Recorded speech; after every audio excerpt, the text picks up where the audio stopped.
All right, and we're live. Welcome back, everybody, to another episode of Meet the Pros here on Echo Means Business.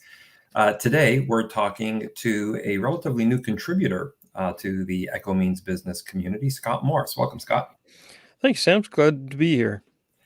So, I could do the introduction, but I think it's probably easiest for you to do it, and I'm kind of lazy. So, why don't you introduce yourself? Tell us about your business, where you're located, the kind of work that you do, that sort of thing. My name's Scott. I operate Arch City Seal Coating in St. Louis, Missouri, and we are an asphalt maintenance service provider. Cool. You've got a radio voice. You've got one of these like low, calm voices in comparison to my high shriek. I mean, it's very soothing. That's cool. That's just keeping the chaos under control. And I've spent a number of years on the wrong side of a microphone, so I know a great microphone makes a bad voice sound good. Yeah. So are you saying that there's a lot of chaos in the asphalt industry? There's just always a lot of chaos in life. You just have to be able to go with it. You can't let it overwhelm you. Just keep pushing forward. Dude, you're way too zen. It's actually making me nervous and making my anxiety grow just because of how calm you are. All right, so why don't we talk a little bit about the asphalt industry? I think this is something new for us. Echo Means Business as a community of pros working with other pros, mentoring each other, helping each other grow their business, has traditionally been, lawn care, arbor, and landscapers getting together. This is the first year that we've seen a number of people in the asphalt industry join the community and share their 2 cents. And there seems to be, quite a camaraderie amongst the group. Why don't you tell us your reasons for joining the community? Well, actually, there's a great deal of overlap, especially in the residential side and the commercial side too. A lot of us service the same customers. And I feel there's a great opportunity on both sides for everyone. There's just a huge amount of work that can be had out there, and it's just really amazing the amount of opportunity out there. And I've joined in at the invite of Marvin Joels. Marvin is one of our UAG members this year. Yes, and he's been a huge force in the asphalt industry, which is really undergoing a lot of changes. There's a lot of technology being brought on board, a lot of innovation, and it's just a really exciting time. And it seemed like a great opportunity to see what was going on in another industry, and both of us feel that we can bring to the, I guess you guys call it the green industry, an opportunity for members to grow their businesses and maybe start taking on some of this kind of work too if they're interested. Because like I said, a lot of the like that idea. Why don't we talk about what is it that you do? So let's talk about what services you offer now in your business.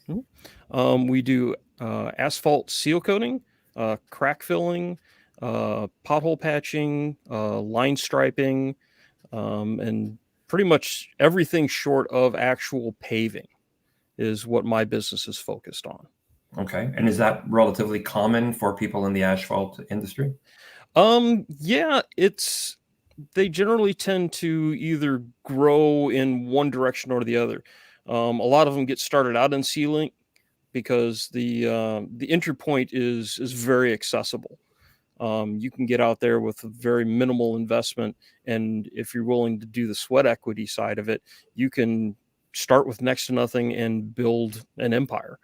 But at some point, a lot of people tend to gravitate either to staying in the maintenance side or they get into the paving side.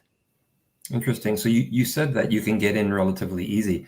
I know that one of the reasons why there are so many lawn care professionals that Mhm. start in April, and is that there is a low cost or low barrier to entry in that Yeah. industry. You know what I mean? If you have a mower, essentially, you can get going.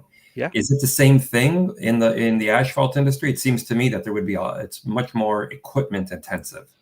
Um, it's the same kind of concept. If you're willing to trade efficiency and basically just manual labor, which yeah, you can get out there with a lawnmower and a string trimmer and walk up and down every street in your neighborhood, and you can start from there.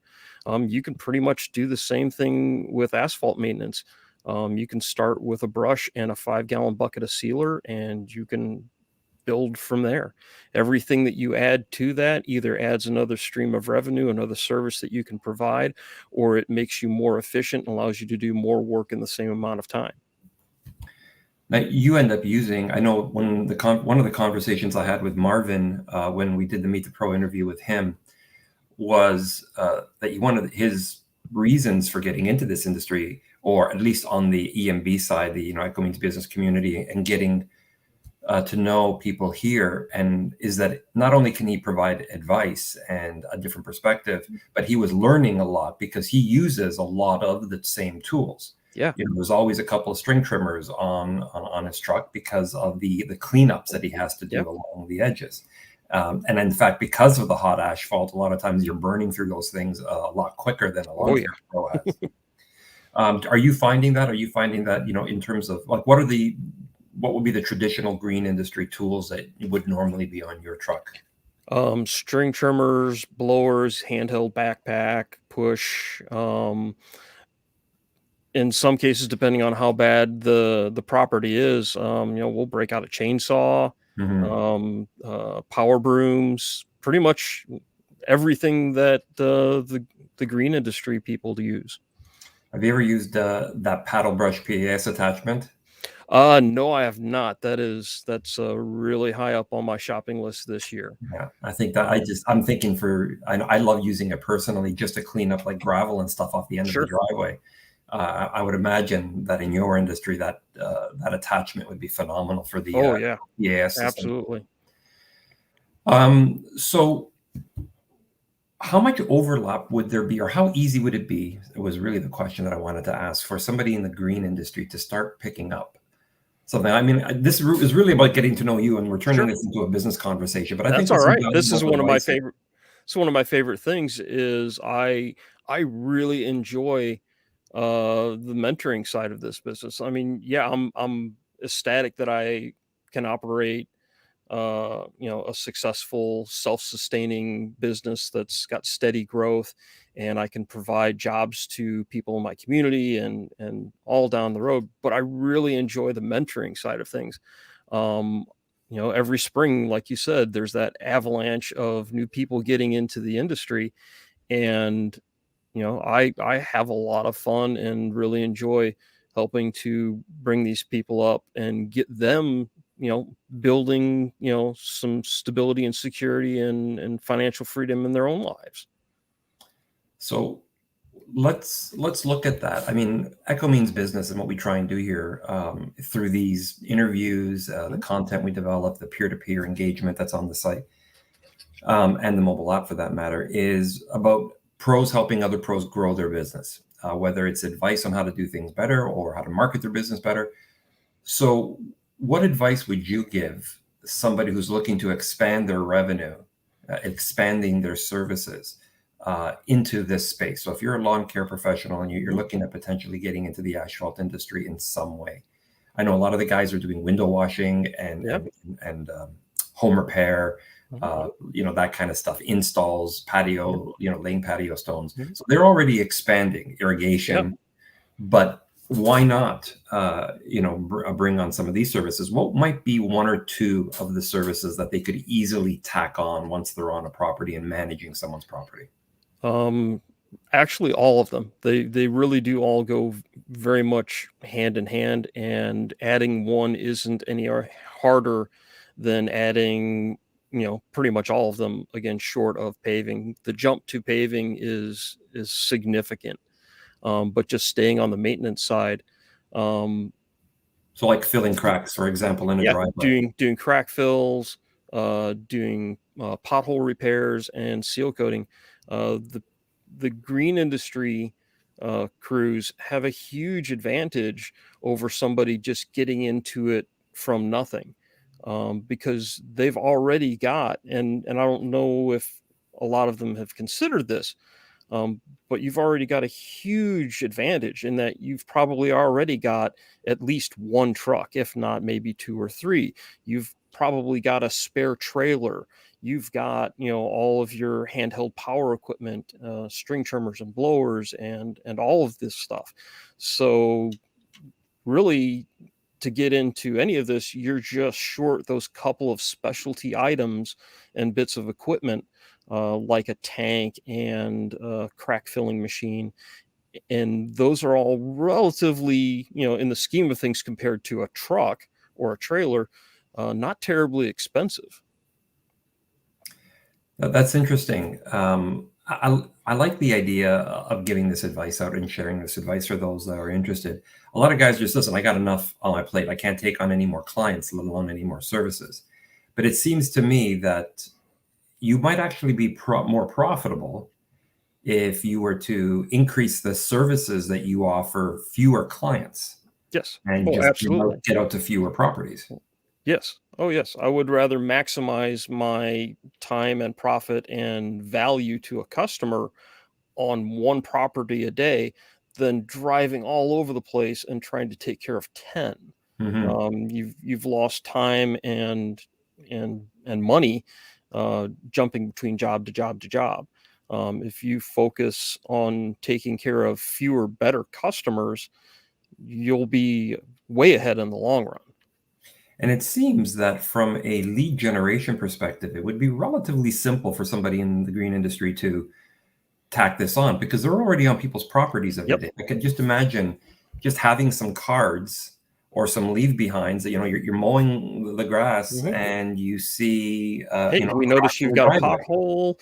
We Yeah, notice that your driveway is starting to look a little worn. We can, here's an estimate, and they can already do it. Here's an estimate for seal coating your driveway and fixing that pothole. that's right. And they've Yeah, already got back that when the motion is established. that. Yeah, they've already got that established relationship with that customer.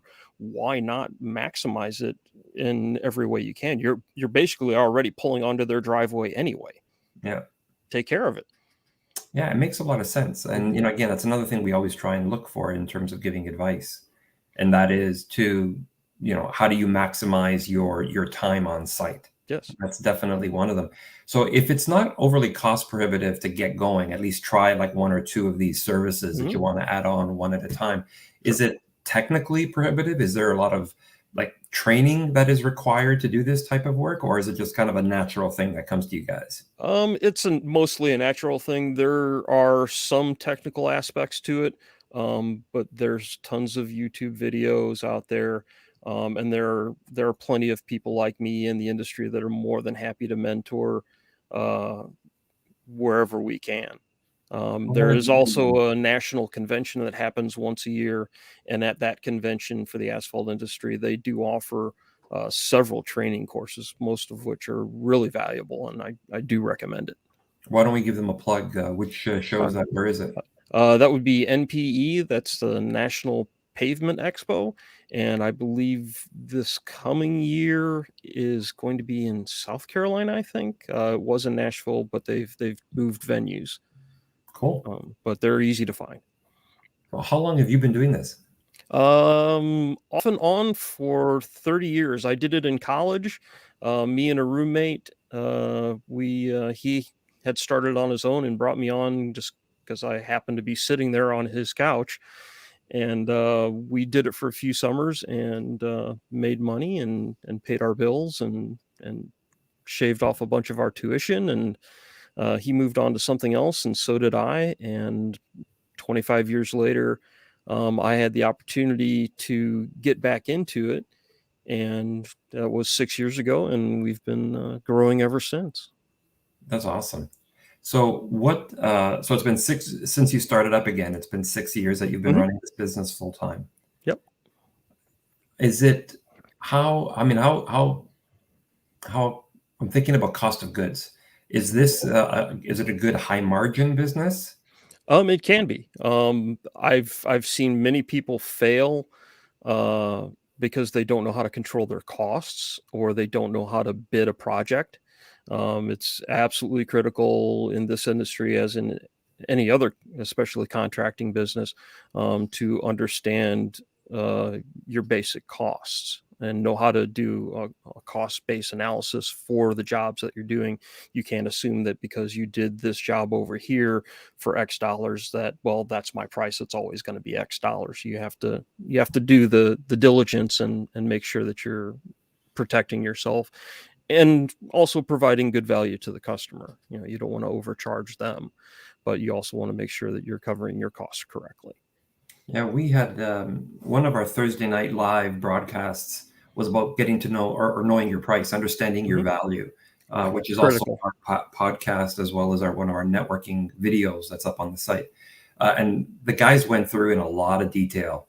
Mhm. It was supposed to be like a 30-minute conversation. We went on for 2 hours, Oh yeah, you can you just can breaking fall down. down that black hole very quickly. Yeah, I know guys that analyze their costs down literally to the paper clips in the office. Everything is accounted for. take And a there, lesson from the lawyers where every second is yes, built. yes, absolutely. Yeah, no, it's smart. It's if you want to make money, I mean, that's it. You want to be as efficient as you can and make the most amount of money in the least amount with the least amount of effort. Yes. And that's the key to any good business, I think. So why don't we switch gears a little bit and Okay. talk about you and how what kind of days do you have? Is this the type of thing that you're out at 3 in the morning and home by noon, or No, actually, my story and how I operate my business is going to be very atypical. I actually still work my regular full-time job as a mechanic. oh wow, Um, so basically, what I do in running my business is I do a lot of the back end stuff, plus I work uh, the bidding process and the billing process. I have a full time guy, Kelvin, who comes in every season, and he's out there every day doing the actual work. And then if it's running late in the evening or on the weekends, I jump in and help him as well. that's interesting. So you have an employee doing the work, doing the actual Hmm. paving work, or fills whatever it is that you're doing, Hmm. but you're just managing the business. Yes, at this point, until I can retire from my regular job, and then I can do this full time. But So I've been interesting. I've been doing a very controlled, very managed growth of the company so that it doesn't spiral and get away from me. Yeah. Um, and it's been working so far. The company mostly runs itself. I answer the phone, I help with the bids, and take care of all the silly stuff that happens in the background. And he goes out there and just knocks out the day to day work, and we meet up at the end of it. Okay. So there's that opens up a lot more questions for me because Hmm. we have this conversation in these interviews. I mean, I've done thousands of these interviews with pros over the last number of years in this community. But one of the things that I know is a big problem for the green industry is employees, Mm, hiring and retaining employees. yes. So, what you just said, brought two ideas to my head. Number one, I got to ask about the employees. Is it as difficult to find people that can do this kind of work and do it regularly? And how different is that from the green industry? Why don't we start there? I would imagine it's exactly as challenging for the green industry as the asphalt industry. It's very physical labor. It's very challenging work, and not everybody wants to do it. Hmm. So, on the other side, well, maybe before I ask the other side, Mhm. how do you keep? You've got a guy that's been working with you for a while. Yes. How do you keep him? Have you just gotten lucky, or is there a trick to keeping them motivated? And do you have to pay Um, really, really high, or I consider myself just very, very lucky. He's family, essentially. okay. We've known him for a long time, and this just happens to work perfectly for him and what he's doing in his life. Um, but it's tough to find employees and use, to find labor to grow your business. And that's true for everywhere right now, not just in this stuff. Do you chalk that up to just the work being difficult and it being such physical labor that a lot of people just don't like to do that, especially in the heat? Yeah, it's not fun being out there. Like today, heat index was 104, with I think over 90% humidity, and Wow. he was out there. Good for you. You got a good one. Yes. So that makes me wonder for how easy this then could potentially be for somebody in the green industry that already has a Hmm. full book of business to have either a full-timer or potentially even a part-timer on contract or otherwise Yeah. that just could be called upon to do the work. You seem to have been making it work for 6 years with Yep. somebody else actually doing the work and you just managing the business. Well, I built it up on my own for the first 3 years. For the first 3 years, it was essentially me. I would have a friend or somebody jump in on a bigger project. But I did a bulk of the work for the first 3 years. Kelvin's jumped in the last few years, and each year has kind of stepped up more and more as we've grown. So it's just kind of worked out. But I was definitely in the trenches there, and I still am. Yeah, every day I get off from my regular job, if he's not done, or on the weekends if we've got work scheduled, I'm out there too. So have you developed, do you do this all on your own or what in terms of referrals and lead generation, or Mhm. do you have any type of partnership with people in the green industry? Because it seems to me to be a match made in heaven. You know, Yes. just like with real estate agents, right? We're Hmm. always advising our members on EMB to say, partner with real Oh estate yeah, agents. They're your definitely. perfect source of leads, right? Oh, absolutely. I get a lot of work from the real estate industry. Right. So have you developed any partnerships with um, anybody in the green industry where you're, some kind of a preferred partnership or, handing business back and forth to each other? No, not yet. I haven't matched up with anybody in the industry in my area. Definitely would welcome it. Um, but in the asphalt industry itself, like I said, there's that difference between those that pave and those that don't. And same thing for pavement marking for the line striping. Um, you either do it or you don't. And a lot of us kind of trade work back and forth for what we do and don't do. I don't do paving, but I do striping. So if I get a customer that needs a whole new driveway or a whole new parking lot, torn out and repaved, I've got partners that I'll refer that to, and they do the same when they get overloaded and they don't have time to mess around with little residential driveways when they're doing shopping malls and industrial parks. It seems like a match made in heaven to me to have a partnership with somebody who's managing the green side Oh, of the absolutely. property. And because Hmm. if they don't want to do the asphalt, right, you can just go back and forth and as leads, even if I would imagine that it would probably be worthwhile for somebody like you to, or anybody in doing what you do, and vice versa, to have some kind of a kickback to say, look, if for every lead you send me, if you notice that there's a driveway that needs repair, Hmm. here's a business card or here's a quote sheet that you can drop off Yeah, on my behalf. And if I get that work, there's like a small kickback that'll come back to you for the referral, sure.